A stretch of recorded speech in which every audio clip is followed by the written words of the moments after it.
کیا علم پہ صرف آزاد لوگوں کا حق ہے؟ غلاموں کا بھی حق ہے، اور اسلام یہ حق دیتا ہے. اور ایسے ہی ایک غلام عباس بن سعید الجوہری ہیں. 229 ہجری 847 کرسچن کیلنڈر. عباس بن سعید الجوہری.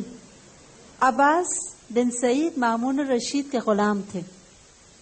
مامون اس کی عقل، ذہانت، ادب اور اخلاق اور علم دوستی کی وجہ سے اس کو اپنے پاس رکھتا تھا اور بہت چاہتا تھا. الجوہری نے علم حیت میں مہارت حاصل کر لی. غلام ہے، علم حیت، اسٹرانومی. اور اس نے اپنے مالک کو اس بات پہ آمادہ کیا کہ ملک میں ایک رصدگاہ یا آبزرویٹری بنوائے. ایک غلام کے مشورے پہ وہ آبزرویٹری بنی تھی. لہذا مامون نے اس کی خواہش کے مطابق 2 آبزرویٹریز بنوائیں. ان میں سے ایک کے منتظم حکیم یحییٰ منصور تھے، جن کے حالات ہم نے ابھی پڑھے، جنہوں نے جھوٹے نبی کے معجزات کو کہا کہ کچھ بھی نہیں ہے، شبدہ بازی ہے. مامون نے عباس سے خوش ہو کے اس کو آزاد کر دیا، مگر عباس نے آزادی کے باوجود باقی ساری زندگی مامون کے قریب ہی گزاری. بہت جلد اس نے علم حیت میں اور ریاضی میں کمال حاصل کر لیا، میتھس اینڈ اسٹرانومی بوتھ. اور ان رصدگاہوں کو جو تعمیر ہوئی تھی ان کے آلات کی صنعت پر توجہ کی گئی، اور عباس اس کام پہ راضی ہوئے، اور انہوں نے ان رصدگاہوں کے لیے آلات کی صنعت پر توجہ کر کے کئی آلات تیار کرائے. آبزرویٹری میں جو مختلف انسٹرومنٹس تھے اس کی صنعت عباس بن سعید الجوہری نے کروائی، اور ان کی دیکھ بھال کرتے انسٹرومنٹس کی، اور انہوں نے اپنے تجربات اور مشاہدات کو ایک کتاب کی صورت میں لکھ لیا. آج دیکھیں آپ سب سے زیادہ لیٹسٹ وہ جو ہے کانسیپٹ ڈاکیومنٹیشن، ہر بات لکھ لی جائے، آئندہ لوگ فائدہ اٹھاتے ہیں. یہ کام اس زمانے میں وہ لوگ کیا کرتے تھے، جو بہت جدید ایک کانسیپٹ سمجھا جاتا ہے. خالد بن عبد الملک المروزی 231 894. یہ بھی بغداد میں مامون الرشید کی جو دوسری آبزرویٹری تھی اس میں ریسرچ کرتے، اور دمشق کے قریب قاسیون میں ایک اور جب آبزرویٹری بنی تو اس پہ ان کو انچارج بنایا گیا. ڈماسکس کی جو آبزرویٹری تھی اس کے یہ انچارج تھے.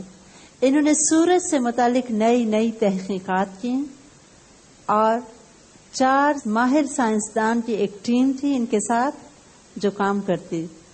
خالد کو بیک وقت 4 خلیفوں نے بہت عزت دی: مامون الرشید، المعتصم، الواثق اور المتوکل. اس نے 4 کا زمانہ دیکھا اور اپنے ریسرچ کے کام میں مصروف رہتا، اور خالد کے تجربات سے دنیا نے پھر بہت فائدہ اٹھایا.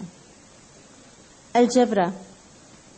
موسیٰ خوارزمی، ان کا پورا نام محمد بن موسیٰ خوارزمی تھا. 232 ہجری یا 850 کرسچن کیلنڈر.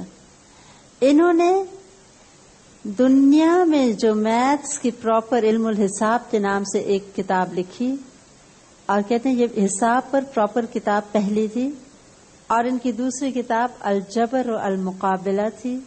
یہ کتاب الجبر و المقابلہ الجبرا کی بنیاد کی حیثیت رکھتی ہے، اور اسی الجبر سے الجبرا نکلا.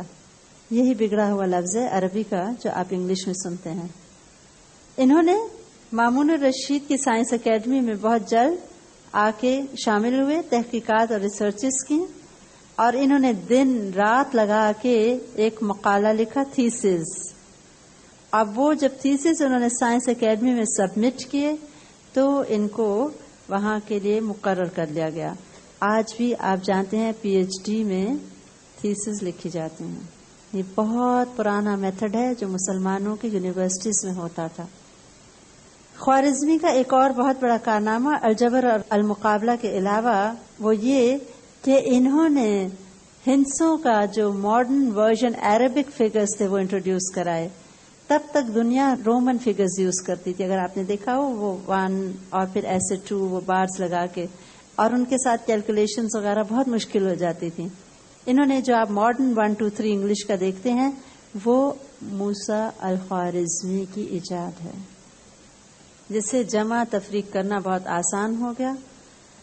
اور خوارزمی کی کتابیں بہت پہلے یورپ پہنچ چکی تھیں، ان کا ترجمہ لاطینی زبان میں ہوا.